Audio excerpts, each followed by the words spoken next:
ఓం నమో నారాయణాయ నమశివాయ. మహాభారతంలో వనపర్వంలో వచ్చేసి ఉపపర్వాలు మాట్లాడుకుంటున్నాం. ఈరోజు వచ్చేసి ఘోషయాత్ర పర్వం. ఇది అత్యంత కీలకమండి. ఈ ఉపపర్వంలో 22 అధ్యాయాలు ఉన్నాయి. పాండవులు ద్వైతవనంలో ఒక కుటీరం నిర్మించుకొని నివసించసాగారు. అప్పుడు కొంతమంది బ్రాహ్మణులు పాండవుల వద్దకు వచ్చి దేశ భ్రమణం చేస్తూ ధృతరాష్ట్రుని వద్దకు వెళ్ళారు. అప్పుడు మహారాజు అడిగ్గా పాండవుల కష్టాలని వీళ్ళంతా చెప్పారు.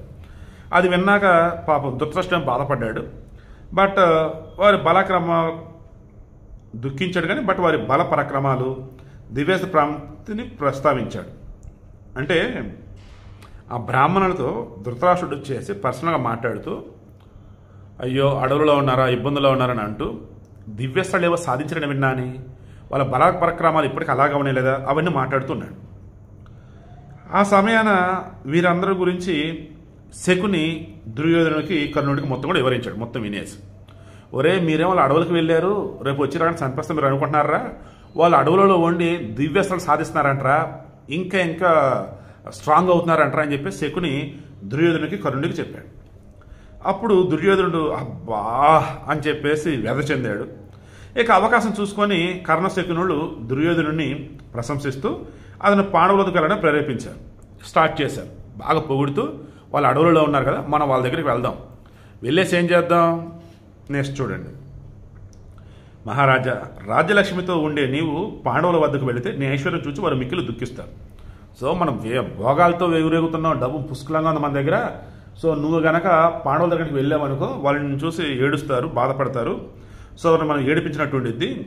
అందమైన చీరలతో ఆభరణాలతో అలంకృతమైనటువంటి నీ రాణులను చూచి నారాబట్టలు కట్టిన ద్రౌపది మిక్కిలి సంతాప పొందినని ఉత్సాహపరిచారు. సో మన పట్టమహేషులు ఆడవాళ్ళు రాణులు ఉన్నారు కదా, వీళ్ళంతా కనుక బంగారం, నగలు, పట్టుబాట్లు వీటన్నిటి దగ్గరికి వెళ్తే నారా చీరలు కట్టుకుంటుంటే ద్రౌపది చూసి బాధపడిద్ది, ఏడ్చిద్ది.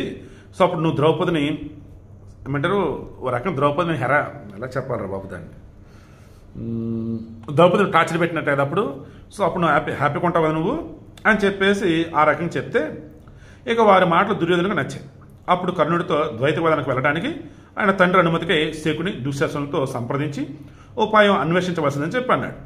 రేపు ఉదయం నేను మహారాజును కలుస్తానని చెప్పి దుర్యోధనుడు విశ్రాంతి గృహానికి వెళ్ళిపోయాడు. ఆ ఉదయం కర్ణుడు దుర్యోధన వద్దకు వచ్చి, రాజా, గోవులు నివసించే ప్రదేశాలన్నీ ద్వైతవనంలో ఉన్నాయి కనుక ఘోషయాత్ర అంటే గోస్థానాన్ని చూచుట. పాండవులు ఇప్పుడు ఎక్కడైతే ఉన్నారో మన రాజ్యంలో ఎక్కడైతే గోవులు అత్యధికంగా ఉంటాయో అవన్నీ అక్కడే ఉంటాయి. సో కాబట్టి మనం గోవులను చూస్తానికి పోతున్నాం. గోస్థానంలన్నీ ఎలా ఉన్నాయి ఏంటి అంటే రాజుగా ఆలనాపాలన బాగుందా లేదా అని చెప్పి వెళ్తున్నాం. కాబట్టి ఘోషయాత్ర అంటే గోవులను చూస్తానికి వెళ్తున్నారు కాబట్టి ఘోషయాత్ర అనేది పెట్టున్నారు. గోస్థానం చూడటానికి వెళ్తున్నారు. సో ఘోషయాత్ర వ్యాజ్యంతో నిస్సందేహంగా మనం అక్కడికి వెళ్ళొచ్చు. ఇక తనకు తోచిన ఉపాయాన్ని చెప్పాడు అనమాట కర్ణుడు. ఇక శకుని కూడా దానిని సమర్థించాడు. భలే బాగుంది అబ్బాయి, ఇదే చేద్దాం అన్నారు. ఇది బాగుంది అనుకొని చెప్పేసి దుర్యోధనుడు, కర్ణుడు, శకునుడు ధృతరాష్ట్రుడి వద్దకు వెళ్ళారు. ఘోషయాత్ర ప్రస్తావమును ధృతరాష్ట్రుడు మొదట తిరస్కరించాడు. బట్ ఆ తర్వాత శకుని ఒప్పించాడు. ఇక ఇష్టంగానే మహారాజు మంత్రులతో కూడా ద్వైతవనానికి వెళ్ళడానికి దుర్యోధనుడు అనుమతించాడు. పరివారంతో కూడా దుర్యోధనుడు ద్వైతవనానికి బయలుదేరాడు. దుర్యోధనుడు ససైన్యంగా ద్వైతవనంలో గోశాల వద్దకు వెళ్ళి అక్కడ తాత్కాలిక నివాసం కొరకు డేరాలను వేయించాడు. ద్వైతవన సరోవరం దగ్గర క్రీడా మండపం నిర్మింపమని సేవకులను ఆదేశించాడు. సో వెళ్ళిందేమో గోశాలను చూస్తాను కానీ, బట్ ఆడికి వెళ్ళి ఇంకా మొత్తం ఎంజాయ్ చేద్దాం అలా సేవకులను ఆదేశించారు. అక్కడ ఒక పెద్ద చెరువు ఉంది, ఆ చెరువులో ఆడుకుందాం అనుకున్నారు. బట్ ఆ చెరువు ఏంటంటే గంధర్వరాజు ఆక్రమించి ఉన్నాడు. అది తెలిసి దుర్యోధనుడు గంధర్వును పారద్రోళమని చెప్పి సైనికులను ఆదేశించాడు. కౌరవ గంధర్వుల మధ్య జరిగిన యుద్ధంలో గంధర్వుల పరాక్రమం ముందు కౌరవ సైన్యం నిలవలేకపోయాడు. కర్ణుడు కూడా ఓడి పారిపోయాడు. గంధర్వరాజు అయినటువంటి చిత్రసేనుడు దుర్యోధనుడు బంధించాడు. కౌరవ సైనికులు పాండవులను శరణు ఏడుకున్నారు. దుర్యోధను విడిపించడానికి యుధిష్ఠిరుడు భీమసేనుని ఇతర సోదరులను ఆదేశించారు. వారి యుద్ధంలో పాండవుల గంధర్వులను ఓడించి దుర్యోధను విడిపించారు. ఇదంతా తనకు కలిగిన అవమానంగా తలిచి దుర్యోధనుడు ఆ మరణం ఉపవాసం చేస్తానని చెప్పేసి దుశ్శాసనుని రాజ్యాభిషిక్తం చేస్తానని చెప్పేసి అన్నాడు. ఇక నేను చచ్చేంత ఉపవాసం ఉంటాను, ఇక నాకు వద్దు బతుకు, పాండవులు కాపాడినటువంటి ఈ శరీరం ఎందుకని చెప్పేసి అంటున్నాడు. దుశ్శాసనుడిని రాజుని చేస్తా అన్నాడు.